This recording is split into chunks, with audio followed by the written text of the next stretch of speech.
Në amfiteatrin e Universitetit Fanoli në Korçë është mbajtur simpoziumi shkencor për Llazar Zaif Fundon, figure shquar e mendimit shqiptar dhe europian. Simpoziumin e çeli Lorenz Ekonomi, rektori i Universitetit Fanstilianoli. Ekonomi theksoi se Fundo ishte një zë i hershëm i mendimit të lirë europian.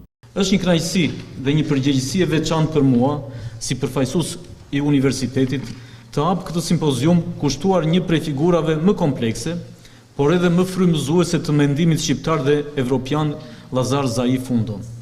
Ky aktivitet, i zhvilluar në bashkëpunim me Këshillin e Qarkut, është një pjesë e një sër projektesh dhe bashkëpunimesh që universiteti ynë po ndërmerr për të sjellë në vëmendje figura që kanë kontribuar për dijen, lirinë dhe dinjitetin kombëtar.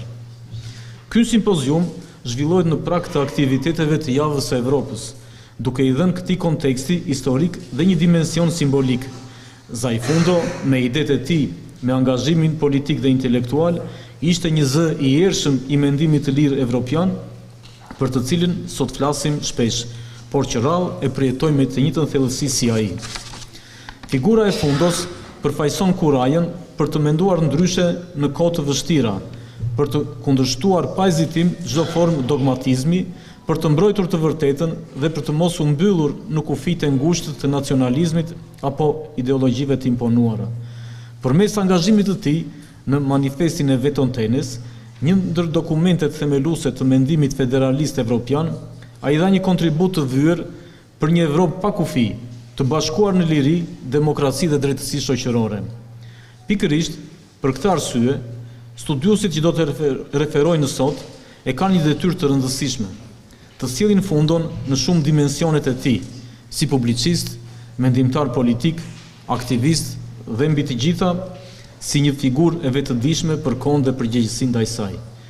Kryebashkiaku i Korçës Sotiraq Filo në fjalën e tij përshëndetëse nënvizoi se Llazar Fundo ishte një intelektual i klasit të parë, idealist, patriot dhe njeri kurajoz. Ai theksoi se Fundo është njeriu që bashkë me të burgosur të tjerë në ishullin e Italisë u bë hartuesi i Ventotenes, një nga themelet e BE-s që ne aspirojmë t'i bashkohemi së shpejti. Padyshim është nga personalitetet më të rëndësishme të gjysmës të parë të shekullit 20, jo vetëm për Korçën, por edhe për Shqipërinë. Në rast se do të më duhet ta përkufizoja me disa epitete apo cilësi Zaif Fundon, do të thoja që ishte intelektual i klasit parë, patriot, padyshim, ishte idealist dhe ishte një njeri kurajoz. Zaif Fundo ishte një figurë shumë komplekse dhe në të njëjtën kohë është një figurë e cila nuk është se njihet në detaje apo në hollësi. Kjo edhe për shkak të periudhës të regjimit komunist, kur kjo figurë në rastin më të mirë mund të themi që u la me një anë në ares, edhe në rastin më të keq ju veshën cilësi apo atribute që nuk i takonin. Zaif Fundo është padyshim intelektual i rëndësishëm, është patriot, i cili ju bashkua pa asnjë hezitim rezistencës edhe luftës antifashiste. Ishte një njeri idealist dhe për këtë arsye mendoj unë përqafoi idealet e komunizmit teorik, do të thoja unë, për atë se çfarë komunizmi promovonte në teori, duke u bërë një nga komunistët e parë, por po ashtu ishte edhe shumë kurajoz, sepse u bë dhe antikomunisti apo nga antikomunistët e parë në momentin që pa edhe konstatoi se si zbatoheshin këto parime të komunizmit teorik, se si zbatoheshin në mënyrë të shtrembër edhe të gabuar në Bashkimin Sovjetik të asaj kohe. Për Zaif Fundon mund të flasë shumë, por përtej rëndësisë që ai ka në plan kombëtar, pra në planin e Shqipërisë, shumë i rëndësishëm është edhe profili i tij europian. Ne duhet të jemi krenar, mendoj unë, si korçar që i kemi dhënë Shqipërisë një personalitet i cili së bashku me të burgosur të tjerë europianë në ishullin e Ventotenes në Itali u bë një nga bashkëartuesit e manifestit Ventotenes, i cili është një nga dokumentat në bazë apo në themel të projektit të Bashkimit Evropian, të cilit ne aspirojmë të bashkohemi së shpejti dhe shpresoj që të bashkohemi së shpejti. Kryetari i Këshillit të Qarkut të Korçës, Erion Nexhipi, theksoi se Korça e ka privilegjin të jetë vendlindja e këtij intelektuali të madh. Figura e Zaifundos është nga më komplekset dhe më interesantet e historisë shqiptare të shekullit të 20.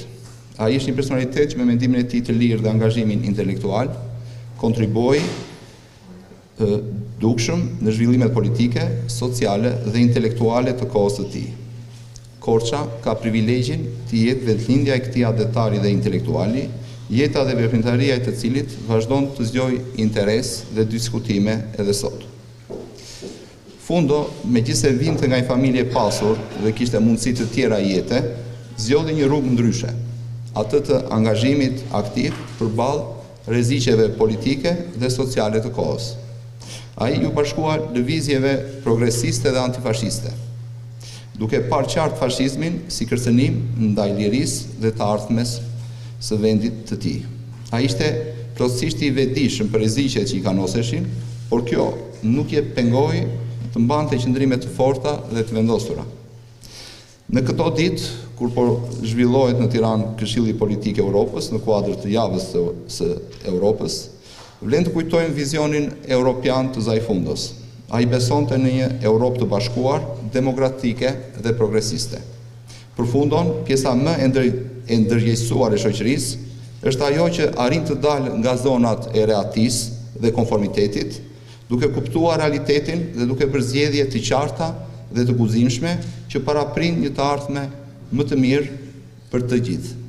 Një fjalë përshëndetëse mbajti edhe Elisabeta Koçari Fundo, mbesa e Zaifundos, e cila tregoi më tepër mbi jetën dhe veprën e tij, ndërsa theksoi se mësoi vetëm në moshën 14 vjeçare që kishte pasur një xhaxha si Zaifundo. Unë kam mbetur e vetëm jam mbesë tash. Nuk ka njeri tjetër. Unë jam 82 vjeç.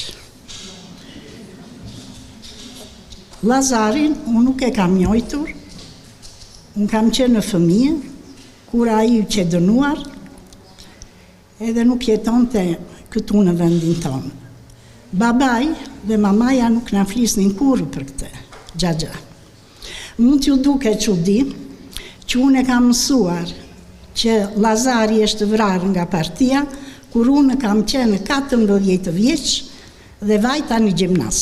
Sa ymë vitin e parë në gjimnas, për 2 javë, shkolla fillonte në 1 shtator, bëmë mbledhje që të hynim në rini. Nuk e di, ishim 4 klasa të para.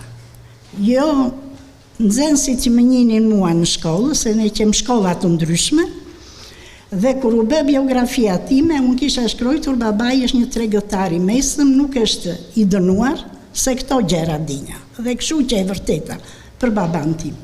Një nxënëse nga një shkollë, jo për shkollës tonë, unë ngrit dhe tha, Elisaveta nuk na i tha mirë biografinë, sa jo ka një xhaxha të pushkatuar. Daç besoni, daç më besoni, po unë në moshën 14 vjeç kam marrë vesh që unë kam patur një xhaxha.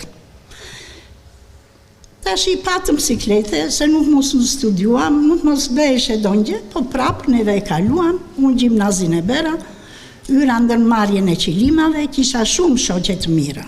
Dhe që ishim pa shkollë dhe me shkollë, dhe aty u mësova si të punoj dhe si të jem e fortë dhe për të përballoj çdo gjë në jetën time.